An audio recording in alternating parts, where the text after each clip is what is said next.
What's the scariest thing you've ever seen, but can't explain? When I was a child, both my parents went to work early, so they would drop me off at my grandmother's to eat breakfast and go to school from there. My grandmother died my junior year in high school and I started coming straight home from school.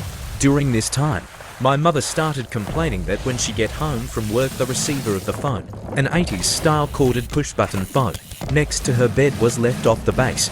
I wasn't using the phone, but she would insist I must have because the phone was hung up properly when she left for work. One day, I got home a little early.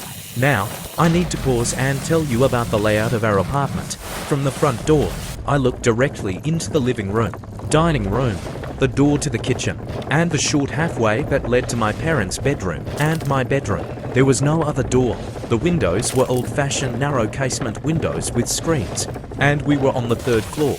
Anyway, as soon as I walked in the door, I clearly heard footsteps in my parents' bedroom. I dropped my school bag and foolishly ran to the bedroom. It wasn't far and took only a few seconds. I got to the bedroom and no one was there. However, I immediately noticed that the receiver of the phone on my mother's bedside table was on the floor. It was placed so that the cord to the base was stretched out as far as it could go. I later tried to replicate the placement by shaking the table, tipping the phone, etc. I could never get the receiver off the base. When I finally resorted to knocking it off with a finger, it would fall on the table or next to it. The only way I could replicate the placement of the receiver, where I found it, was to carefully stretch the cord, place it, and hold it for a few moments. It could not have gotten to that spot by accident. When I found the phone, I hung it up and it immediately rang. I answered it, and it was my dad. He asked what was wrong.